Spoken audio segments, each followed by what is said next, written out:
avec plus de 87% des voix pour ma candidature, on va considérer que c'est devenu une évidence à l'arrivée. C'est ça que je retiendrai.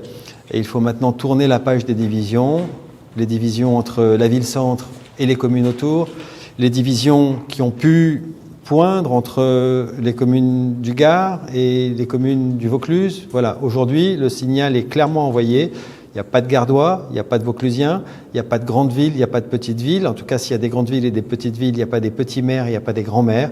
On est tous autour d'une table ronde, unis dans une communauté de destin et on va avancer ensemble. C'est ça le message principal de cette journée que je retiens. C'est un message du territoire qui, à mon avis, va dans le bon sens parce que je crois que dans toutes les agglomérations qui fonctionnent, la ville-centre tient la position de la présidence dans une agglomération. Être président, c'est pas être au-dessus des autres. Être président, c'est être ce qu'on appellerait, en droit romain, le primus inter pares, c'est-à-dire le premier entre les pairs. Et on est une assemblée de pairs, P-A-I-R-S, on est une table ronde, et moi je veillerai, en tant que président, effectivement, à l'animation de cette table ronde, et à faire en sorte que toutes les décisions qui soient prises, à un moment donné, vont profiter à un collectif et pas seulement à une commune. On n'est pas là pour favoriser une commune, on est là pour favoriser une communauté de destin et faire en sorte qu'elle puisse avoir l'avenir le plus radieux possible avec les leviers qui sont ceux d'une agglomération.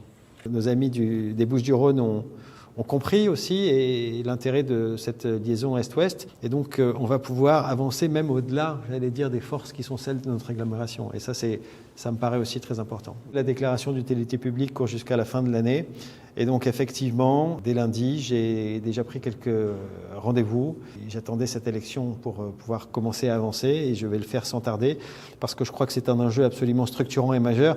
Une communauté d'agglomération, c'est un de ses rôles principaux, j'allais dire, c'est d'organiser à un moment donné la mobilité au sein du bassin de vie. Et là, on est au cœur de cette problématique, puisqu'il s'agit de construire notamment des ponts qui vont franchir le Gard pour passer dans le Vaucluse, dans les deux sens. Bon. Donc, à partir de là, on a typiquement une problématique qui revient à la communauté de communes, à l'agglomération. Oh, il y en a plein de priorités. Vous prenez tout le champ de compétences du Grand Avignon et vous considérez que ce sont à peu près toutes des priorités. Et si la question suivante, c'est quelles sont mes priorités ? Je l'ai expliqué dans le discours aujourd'hui que j'ai fait devant les élus communautaires. Il y a un projet de territoire que vous pouvez reprendre sur le site du Grand Avignon et que je fais mien parce que c'est un projet qui me paraît intelligent. Et en fait, ce qui manque à ce projet, c'est pas de la vision, c'était un élan d'unité pour pouvoir aller le porter de manière crédible auprès de nos partenaires. Et je crois que c'est ce que nous venons d'obtenir aujourd'hui et c'est ça ma plus grande satisfaction.